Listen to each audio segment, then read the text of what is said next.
She drained the $250,000 my grandfather left me to fund my brother's failed dreams. I sued her and uncovered a buried secret that shattered everything I thought I knew about family. They say blood is thicker than water, but when my mom drained every last drop of the $250,000 my late grandfather left me just to fund my half-brother's never-ending list of failed degrees, I learned exactly how far family will go when loyalty turns into betrayal. What started as confusion turned to heartbreak, then hardened into something colder. And when I finally sued her to reclaim what was mine, I never expected the kind of vengeance my brother would unleash or the price they'd pay to make it right. The day I found out my grandfather left me $250,000, I remember feeling this strange mix of gratitude and disbelief, like maybe, just maybe, I wasn't invisible to every adult in my life. I was 24 at the time, working a warehouse job in Ohio and living paycheck to paycheck while trying to save enough to go back to school. Grandpa Stan was the only one in the family who ever really took the time to see me, not just talk to me, but see me, and I guess in his own quiet way, this was his final gift to make sure I'd have a shot at something better. But here's where it all took a nosedive. When the attorney called to finalize the estate details, I was expecting a check or at least some kind of transfer. Instead, he told me, flat out, the money's gone. Just like that. Like it vanished into thin air. At first, I thought it was a mistake. Maybe it had gone into a trust or there were taxes or some kind of legal delay. But no, he said my mother had accessed it legally as my financial guardian when Grandpa passed away since I was only 17 at the time. She had the authority to manage it until I turned 21. And manage it she did. Right into the ground. When I confronted her calmly, at first, she didn't even flinch. She just shrugged and said it was used for family needs. Family needs, in her book, meant sinking all $250,000 into my half-brother Troy's 5 different attempts at college. Engineering, business, culinary school, even a failed semester abroad in Spain where he mostly partied and failed his language requirement. Each time he dropped out, there was some excuse. A professor didn't like him, he had anxiety, the school wasn't supportive. And every time, my mom bailed him out with more of my inheritance like it was monopoly money. I couldn't believe it. I stood there in her living room, my hands clenched so tight they went numb, and all she had to say for herself was, "Troy needed it more than you did. You've always been independent." Independent. That word burned in my throat. I was independent because I had to be. While Troy got private tutors and therapy and endless second chances, I was working nights stocking pallets and eating dollar menu meals to stay afloat. Not once did she offer to help me go to school or even ask how I was doing. And now the one chance I had, my grandfather's gift, was gone. I left her house that day with a hollow chest and a head spinning with questions. For the next week, I couldn't sleep. I ran through every memory of growing up every time my mom said, "We don't have the money for that," while Troy got new gadgets and week-long trips to decompress. I realized I'd been the backup plan all along. The one they didn't expect much from. The one they could afford to forget. But here's the part that snapped something inside me. I called the attorney again and asked if I had any legal standing to get the money back. He told me technically yes. And that was all I needed. I filed a lawsuit against my own mother. It wasn't about greed. It was about justice. About drawing a line in the sand and saying no more.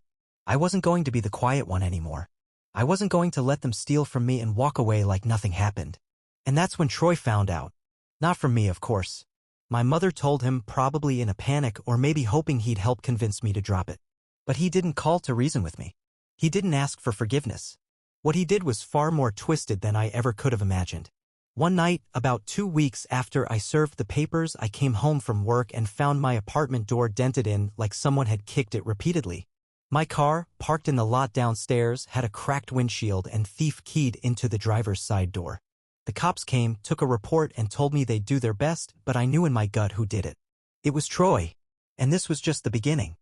You ever have one of those moments where the world just sort of tilts? Where everything that felt familiar suddenly looks unfamiliar, like the mask finally slipped and you're staring into something you never wanted to see. That's what it felt like the night I stood in front of my busted apartment door, staring at the word thief carved into the side of my car like a scar I'd never be able to hide. Not because I was ashamed, but because someone wanted to make sure I felt fear and, worse than that, guilt. Except I didn't steal anything. It was mine. That money was mine. What Troy and my mom did. That was theft. That was betrayal. But that's not how the rest of the family saw it. Word got out fast. Family grapevines move quicker than wildfire when there's drama, and by the end of the week, I'd already heard from 2 aunts, 3 cousins, and even my dad's brother, who I hadn't seen since I was 16. They all wanted to know why I was attacking my own mother. Attacking. Like she hadn't gutted my future and handed it to her golden child on a silver platter. One cousin, Melissa, who always walked the line between curious and cruel, asked me point-blank, "Is this really about the money, or are you just bitter Troy's always done better than you?" I laughed. Actually laughed. Bitter? He failed 5 college programs, never held a job longer than 6 months, and still lived in the guest house behind our mom's place rent-free. If that was success, then maybe I dodged a bullet. The lawsuit started moving through the early stages. My lawyer, a quiet, razor-sharp guy named Russ, was clear with me from the beginning this wasn't going to be easy. The money was technically withdrawn legally, but he believed we had a strong case for mismanagement of funds and breach of fiduciary duty. He'd seen parents abuse this kind of power before. I wasn't the first. Still, the legal jargon didn't prepare me for how it felt to be the enemy in my own family. My mom didn't call me once. Not to apologize. Not to explain. Not even to scream at me. She just let Troy do all the dirty work. He went online, posted about me on social media, twisted the story so bad you'd think I mugged her in an alley and demanded the inheritance at gunpoint. He posted pictures of our mom crying, called me a parasite, said I was trying to bankrupt her in court. He even made a GoFundMe for legal defense against a greedy family member. And people actually donated. The part that really shook me was seeing friends from high school commenting on it. People I hadn't spoken to in years, people who didn't know anything about the truth siding with him because he played the sympathy card like a pro. I felt exposed in a way I hadn't before. Like I was the one on trial. But if that was their game, I had my own. Russ told me it was time to start gathering evidence, anything that could show a pattern of favoritism, financial misuse, or intent to exclude me from what my grandfather left. So I started digging. Old emails, texts, bank statements. I found receipts, literally, for Troy's tuition payments, multiple ones, from different schools, all paid from the same account my inheritance had gone into. I found messages from my mom to one of Troy's advisors explaining that we're using family funds to make sure Troy had every opportunity to succeed. She never mentioned my name once. But the bombshell came from an unlikely place, my Aunt Jackie. She was Grandpa Stan's youngest daughter, my mom's sister, and someone who had always stayed neutral in family disputes. She called me late one night, said she wanted to meet for coffee. I didn't know what to expect, maybe a lecture, maybe a guilt trip, but instead, she slid a manila folder across the table and said, "I think you'll want to see this." Inside were handwritten letters. Letters from Grandpa Stan sent to her over the years talking about how proud he was of me. How he knew my mom overlooked me. How he wanted the money he left to give me the life he never got to live. One of them even said, "If she doesn't get this, I failed her." I stared at that line for a long time. I don't know how long. Long enough that the coffee got cold and Jackie had to pat my hand just to bring me back to the room. "These letters," she said, "prove intent. I kept them in case something like this happened. Your mom always acted like Troy was owed everything, and I knew it'd blow up someday." I walked out of that diner with more than just proof. I walked out with a sense of clarity. My grandfather saw me. He knew what was happening, even if he wasn't around to stop it. So I scanned everything and sent it to Russ. He called me the next morning and said, "This changes everything." But while I was building my case with letters and ledgers, Troy was building his rage into something else. Something physical. A week later, I came home to find my tires slashed, my mailbox torn off its post, and a dead squirrel nailed to my front door with a note that read, "Rats get what they deserve." The police took the report. Again. But no cameras, no fingerprints, no witnesses. And still no direct proof it was Troy. I started sleeping with a bat by my bed. And the scariest part? I hadn't even been deposed yet. There's something about fear that doesn't just creep up on you. It settles. It becomes part of your daily routine. Like checking the locks 3 times before bed. Like flinching every time a car engine backfires outside your window. That's where I was living now. In a 2-bedroom apartment that felt more like a war bunker than a home. Clutching a baseball bat like it was a lifeline and sleeping with one eye open because I knew in my gut Troy wasn't done with me yet. And if I had any doubts about that, they disappeared the day I showed up at work and my manager pulled me into his office, looking like someone had just died. "Hey," he said, almost whispering, "I need to ask you something. Are you okay at home?" I asked him what he meant, already bracing for something bad. And that's when he handed me a printout of a Reddit thread. Anonymous, but oh so obviously written by Troy. It was full of lies. That I was mentally unstable, that I was harassing my family, that I was suing my mother because she refused to pay for my plastic surgery, of all things. It read like a soap opera script, only worse because strangers were believing it. Some even claimed to know me, spreading rumors about stuff I'd never even done. And then he showed me the emails. Multiple people had contacted the company pretending to be concerned citizens. They warned my employer that I was unfit for the job and posed a risk to the work environment. One even claimed I'd made threats against coworkers, which of course never happened. It was clear. Troy was trying to get me fired. Fortunately, my boss had common sense and knew me well enough to smell something rotten. But not everyone's that lucky. It shook me to my core that someone I once called my brother, a kid I shared bunk beds with on family trips and taught how to throw a football, was now actively trying to destroy every part of my life. Russ, my lawyer, advised me to document everything. We filed a motion to include this harassment as part of the civil suit. Still, it didn't change the fact that I had to live in this shadow of Troy's obsession, not knowing what his next move might be. The hearing was still weeks away, but the pressure was mounting. I got a subpoena in the mail for a preliminary deposition. Troy and my mom would be there too. That meant sitting across from the people who turned my life upside down, forced to answer questions while they stared me down like I was the villain in their story. I'd be lying if I said I didn't consider dropping the whole thing. Not because I was scared to face them, but because I was exhausted, bone deep, soul tired, emotionally wrung out from months of defending myself while they got to play the victims. Every time I closed my eyes, I saw that slashed car, that nailed squirrel. Those letters from Grandpa stand like a whisper from the grave reminding me not to give up. So I didn't. I showed up.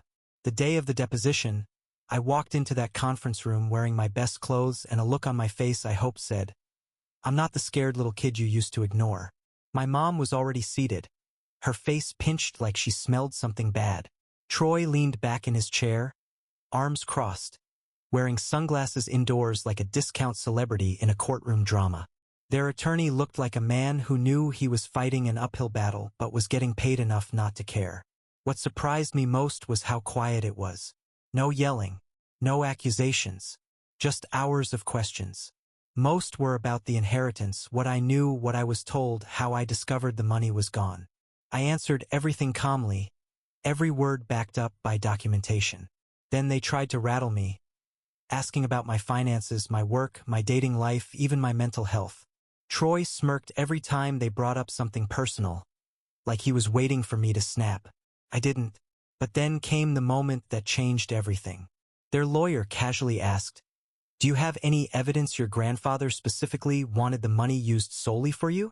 I nodded, then reached into my folder and slid out the letters Aunt Jackie gave me. 4 pages, all handwritten, all signed, all time-stamped from the years leading up to his death, and all clearly stating that the inheritance was meant for me only, to be used when I came of age. The room went silent. Their lawyer read the letters, his brow furrowing deeper with each paragraph. My mother turned pale. Troy, for the first time, didn't look cocky.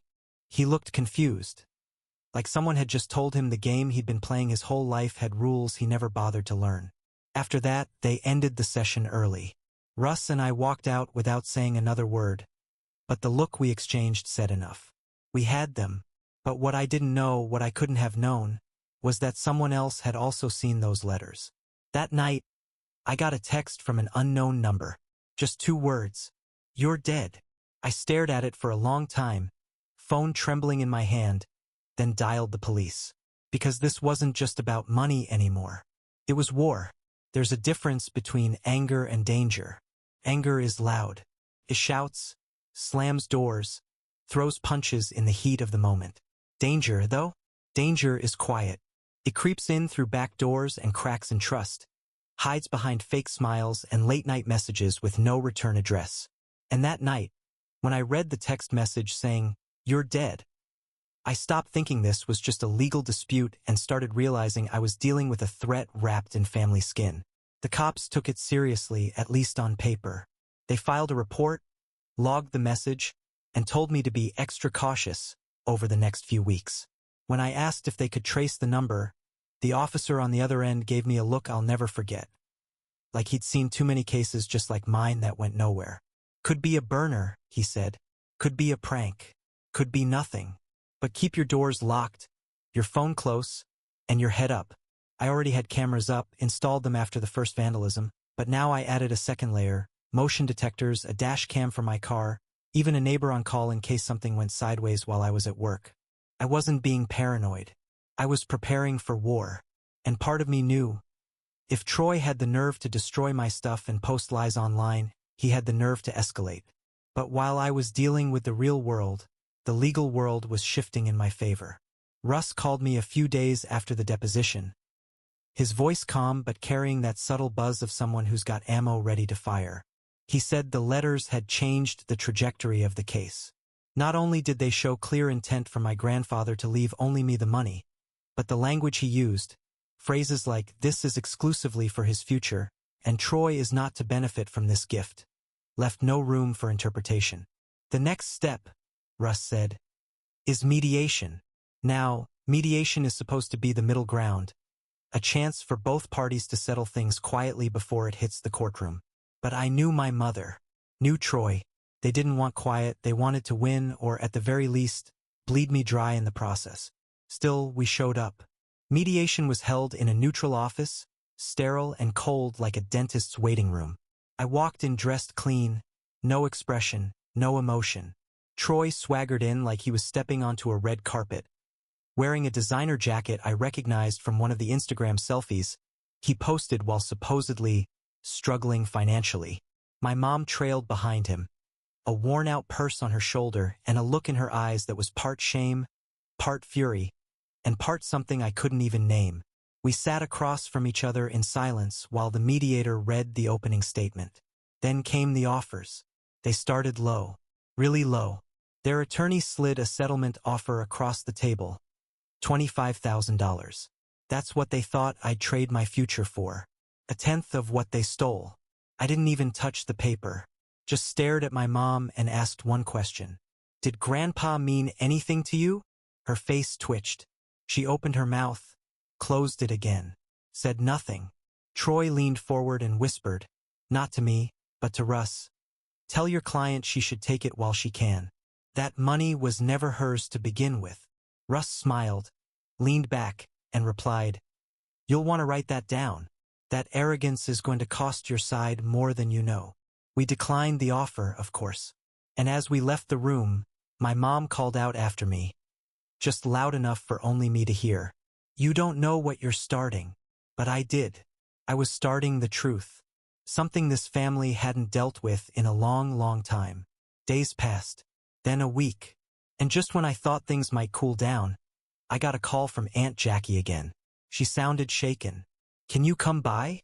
There's something you need to see. I drove over that night, unsure what could possibly be left to shock me.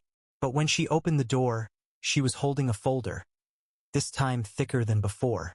Inside were copies of emails, bank transfers, screenshots, dates, amounts. Turns out, Grandpa Stan hadn't just left me money. He'd put away an entire second account in my name, one my mother never knew about, one she never touched. Only Jackie knew it existed. He'd confided in her shortly before his health took a turn. Said he didn't trust my mom to do the right thing. Said he was worried she'd find a way to redirect the funds. So he opened another account, quiet, hidden, protected, and asked Jackie to be the custodian until I was ready. The amount? Another $150,000. I sat there in her kitchen, stunned into silence as the weight of it all landed on me like a punch to the chest. Jackie said she'd held onto it, waiting for the right time. She didn't want to cause more chaos. But after seeing what they'd done, the lawsuits, the threats, the lies, she knew I deserved to know. This wasn't just a financial victory anymore. This was legacy. This was Grandpa Stan reaching out from the grave to say, I never stopped believing in you. But it also made me realize something deeper, something heavier. If my mom found out about the second account, things wouldn't just escalate. They'd explode. You ever realize too late that the truth, while freeing, can also be a match? That some people will watch everything burn down before they admit they ever did you wrong? That was the pit I sat in the night Aunt Jackie handed me the folder, realizing I wasn't just holding documents, I was holding the fuse that would light my entire family on fire if this ever got out. And it did. Way faster than I thought it would. See, Jackie was careful, she always had been, but someone must have seen us talking or maybe caught a whiff of the truth in how I carried myself afterward. Because within 48 hours I got a voicemail from my mother, her voice shrill and shaking like a live wire. How dare you go behind my back? You think this is over? It's not over. You stole from your family. That word again, stole. It echoed through me like a hammer in a bell tower. But this time I didn't call her back. I sent everything, the new account, the documents, the custodial records, straight to Russ. His response was 1 part amazement, 2 parts strategy. This second account proves your grandfather didn't trust her, he said. And if we can prove she knew about it and still went after the other money, it might qualify as malicious intent. Malicious intent. Funny how 2 words can suddenly take something personal and make it criminal. We filed a motion to update our claims. This wasn't just about recovering funds anymore, it was about holding her legally accountable for mismanagement, breach of fiduciary duty, and now potential fraud. The case shifted again. Bigger now. Sharper. Real consequences on the horizon. And that's when the pressure turned from passive-aggressive to violent. It was a Saturday night. I'd just gotten home from a late shift and dropped my keys on the counter when I heard the pop of glass breaking. I ran to the window and saw my living room window had been shattered, rock on the floor, curtains blowing like ghosts in the wind.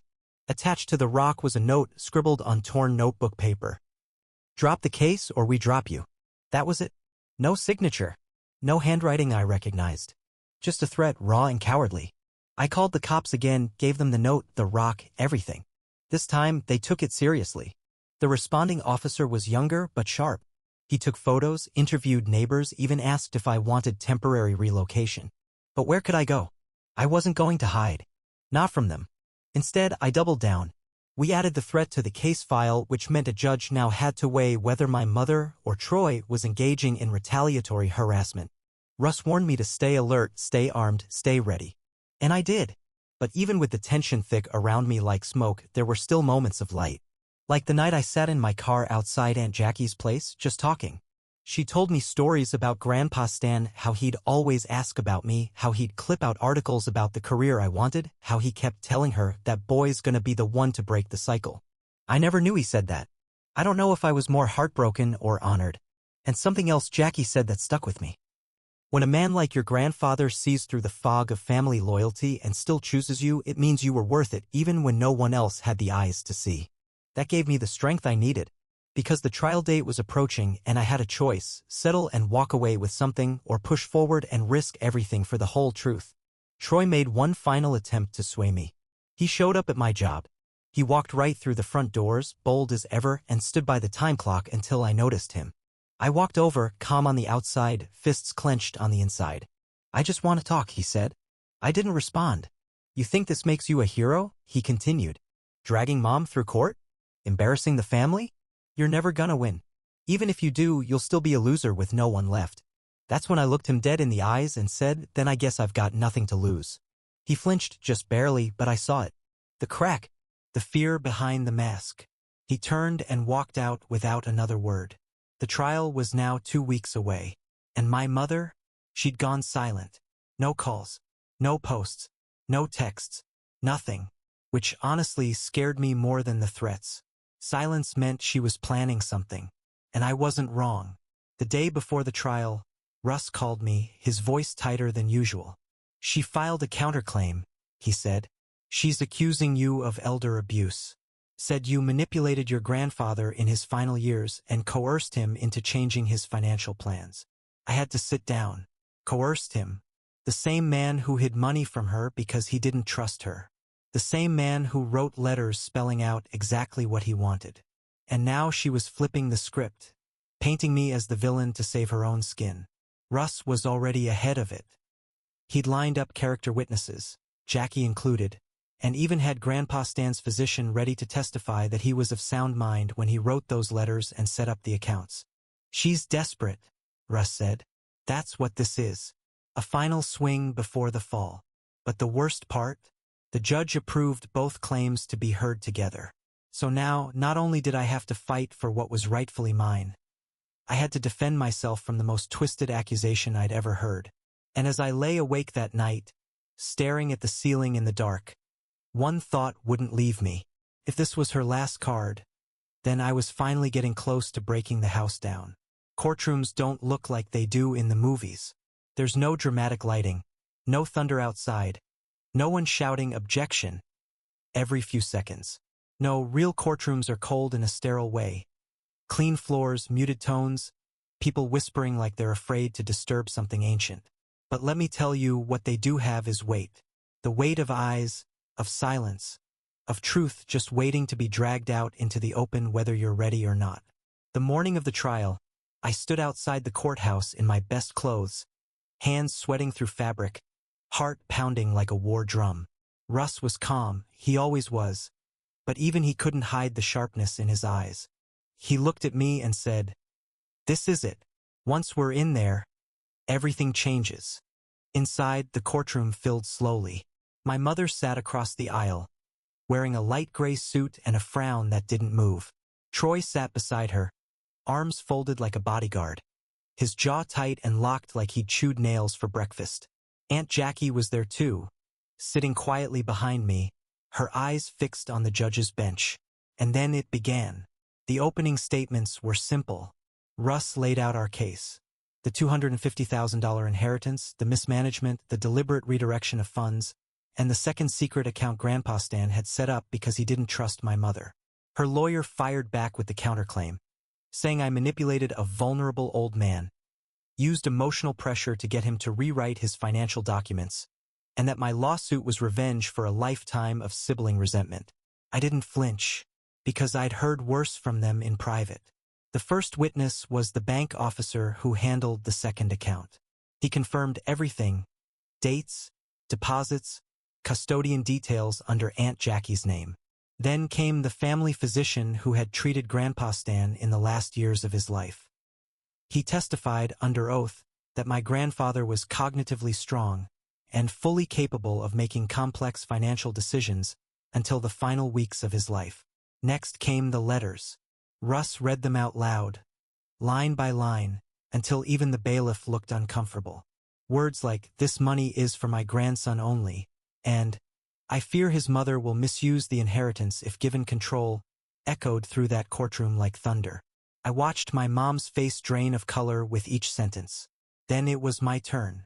I took the stand with my heart in my throat, every part of me screaming to run, to hide, to do anything but sit there and explain how the people who were supposed to love me had instead taken everything and tried to make me feel like I was wrong for even noticing. But I told my story. I told them about the inheritance, how I only learned about it after it was gone. I told them about the vandalism, the threats, the note on my door. I described growing up in a house where Troy's failures were treated like emergencies and my successes were treated like silence. I told them how it felt to learn the one person who believed in me, my grandfather, had left me a lifeline, and how that lifeline was stolen before I even knew it existed. I didn't cry. Not then. Not until later. Her lawyer cross-examined me, tried to poke holes in my memory, tried to get me to admit I had something against my family, like this was all about jealousy. But I just told the truth. And the truth in that room finally felt louder than the lies. Then came her turn. My mother took the stand with a tissue already in her hand, dabbing at tears that wouldn't fall. She talked about being overwhelmed after Grandpa died, about trying to do what was best for the family. She said Troy had been struggling, that the money was meant to support all of us, not just me. She even had the nerve to say, "He would have wanted me to make that call." Russ let her talk, and then, when it was his turn, he leaned in. "Did your father ever express that intention in writing?" "No, but did he ever say it to you directly?" "Not in so many words, but I—" "And did he ever authorize you, in writing, to use those funds for Troy?" "No, but I—" "Thank you." The judge wrote something down. My mother looked lost for the first time in years. "Troy?" He stared at me with something between rage and panic. Then Aunt Jackie was called. She was calm, deliberate, and ruthless in the gentlest way possible. She confirmed the second account, testified to the conversations she had with Grandpa, and read a portion of a letter where he wrote, "I want to make sure this money isn't swallowed by family politics. It's for him. Just him. It was over by lunchtime the next day. The judge didn't even need long. She ruled that the inheritance had been mishandled, that my mother had breached her duty and acted against the clear intent of the estate. She ordered restitution of the full $250,000, plus penalties and legal fees. As for the counterclaim, dismissed with prejudice, meaning they couldn't file it again. I sat there stunned while Russ leaned over and whispered, "You did it." But the victory didn't feel like confetti. Felt like release. Like the kind of breath you don't realize you've been holding for years finally spilling out of your lungs all at once. And then came the final twist. Just as we were leaving, my mother stood up, walked toward me like she was going to say something. But Troy stepped in front of her and said loud enough for everyone to hear, "You're dead to us now." And I just smiled, because I already had been for years. Winning in court isn't the end of the battle. It's just when the guns go quiet and the smoke starts to settle. But what nobody tells you is that the silence that comes after is just as loud, louder even, because once you've finally stood up, once you've broken the chains and spoken your truth, the question becomes, what now? The judgment hit hard. $250,000 plus $35,000 in legal penalties and interest. My mother and Troy were jointly liable, which meant for the first time in their lives, they were going to have to answer for the consequences of their choices. And I could tell by the look on their faces as they left the courtroom. They never thought this day would come. But it came, and the cracks started immediately. A week after the verdict, my cousin forwarded me a screenshot from Facebook. Troy had posted a GoFundMe titled, "Legal Extortion Destroyed Our Family." He spun the whole story into a sob fest, painting me as a greedy manipulator who sued his single mother into debt. Donations were slow. People weren't buying the act like they used to. The comments were full of questions. What about the inheritance? Why was it only one sibling suing? Why didn't the judge throw it out if it was all lies? One person even linked to a local article covering the verdict. That one post did more damage than I ever could have planned. Within days, people started talking. Friends of the family, old co-workers of my mom's, even Troy's ex-girlfriend, who slid into my DMs with receipts of her own. Texts where he admitted the inheritance wasn't really his. But Mom said I deserved it more. She apologized, said she should have said something sooner, but didn't want to get in the middle of it. Funny how the truth always drips out when people think they're safe from the flood. But as satisfying as the win was, the aftermath hit harder than I expected. The judgment meant nothing if they couldn't pay. And they couldn't. My mom had already refinanced the house years earlier. Troy didn't have a stable job, just bounced between freelance gigs that never stuck. They had no assets worth seizing except the house. And I'll be honest with you, I didn't want to take her home away. Not because I was soft, not because I forgave her, but because it was never about destroying her life. I just wanted back what was stolen from mine.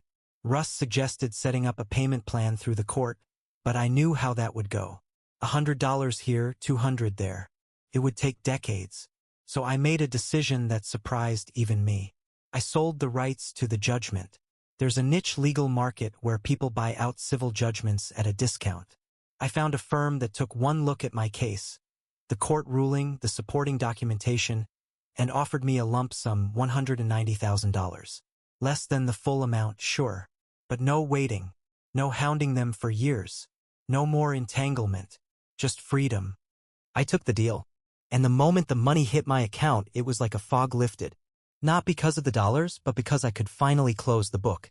I didn't want a lifetime of courtroom drama or emotional warfare with people who never valued me as blood. I wanted peace. But they didn't. Troy showed up at my apartment 2 weeks later. I was coming home from the grocery store, arms full of bags, when I saw him sitting on the hood of a car near my building. Arms crossed, hat low over his eyes, like he was trying to play it cool, but the second he saw me, that smirk twisted into something meaner. "You happy now?" he asked. "You got what you wanted. You humiliated Mom. You made your point." I set the bags down on the pavement beside me, heart steady but my pulse on edge. "I got what he wanted," I said. "Grandpa didn't leave that money for you to blow. He left it so one of us could build something better." He stood up, real slow, and stepped closer. "You think this makes you better than me?" "No," I said. You think I'm better than you. That's why you did everything you could to ruin me. That stopped him. Just for a second. He blinked, looked at the ground like maybe he was trying to find a comeback hiding in the cracks of the sidewalk. But nothing came. Then he did something I didn't expect. He turned and walked away. Didn't say another word. Didn't look back. And I stood there, watching him fade into the streetlights, wondering how a man could have everything handed to him and still come up empty. Aunt Jackie called later that night. She'd heard from someone at church that my mom had packed up and left town, moved in with a cousin downstate, trying to regroup. Word was she blamed the whole mess on miscommunication and betrayal. Never once owned up to the choice she made to drain my future dry. But by then I wasn't surprised. The next few weeks were quiet. Too quiet. Until one day a letter showed up in my mailbox. No return address. Just my name printed neatly across the front. I opened it slowly, half expecting another legal threat, another guilt trip. But inside was a single page. From my mother. You were never supposed to find out it started. I thought I could fix it before it mattered. I was wrong. I don't expect forgiveness. But you need to know there's one more thing. And it's not in court records. Check the storage unit. The old one, under your name. I kept everything. My heart froze. The storage unit? I hadn't thought about that place in years. But if what she said was true, if there really was more, then maybe, just maybe, I hadn't heard the whole story yet. The storage unit sat behind a chain-link fence on the edge of town, sandwiched between a rundown tire shop and a shuttered strip mall, the kind of place you drive past 100 times and never really see. I hadn't been there since I was 19 when my mom insisted I store some of my junk there before she converted my bedroom into a crafting space for her Pinterest phase.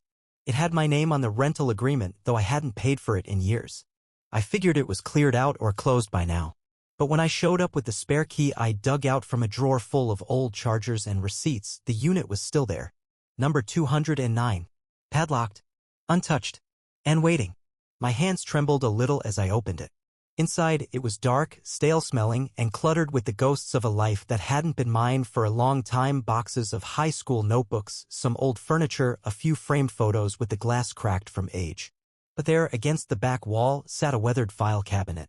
For drawers, rust along the handles, a post-it note barely stuck to the top. One word, sorry. I opened the top drawer. And that's when everything changed. It was full of papers, bank statements, letters, forms. But not just mine. These were records going back 2 decades. Some were from Grandpa Stan. Others were correspondence between my mother and her attorney, emails printed out and highlighted. At first, none of it made sense. But as I read, the pattern took shape. She knew about the second account. Not recently. Years ago. Turns out she'd found out about it through a bank clerk she knew, someone who spotted her father's name on an account and tipped her off. She tried to access it, but it was locked under strict custodial terms only Jackie could authorize. And Jackie never budged. That's when she decided to drain the first account faster. Cover for what she thought she wouldn't get. Make sure Troy had his share while she still had access. One document and email to her attorney even spelled it out. I'll move what I can while it's in my control. Once he turns 21, it's out of my hands. That wasn't mismanagement. That was premeditated theft. She knew the money wasn't meant for Troy. She knew Grandpa Stan's intent. And she stole it anyway, hoping I'd never look back. Never notice. Never dig. But that wasn't the only drawer with secrets. In the second one, I found a journal. Grandpa's. Half-filled with dates scribbled along the margins. Most of it was day-to-day stuff, but scattered through the entries were notes about me. How I was growing up. How proud he was. How worried he was about how my mom treated me. One entry stood out. Troy will always be her priority. But he's not ready. He doesn't want it. The boy does. I see it in him.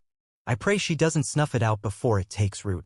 I sat there on the concrete floor, file folder open in my lap, realizing I'd spent years questioning whether I was crazy for feeling forgotten. Marginalized. Unseen. But here it was. In his own handwriting. Validation. And heartbreak. The third drawer held the final nail. An envelope addressed to me, unopened. Dated the year Grandpa died. Inside was a letter. If you're reading this, it means you finally got what was yours. I hope it didn't take too long. I tried to make things right while I still had time, but life rarely gives us perfect exits. I know what your mother's done. I forgive her, but I don't excuse it. You deserve more, and I trust you to build something better. Let this be your beginning, not just a fight, but a foundation. Don't waste your life proving you were right. Live it showing you were always worth it. Grandpa Stan.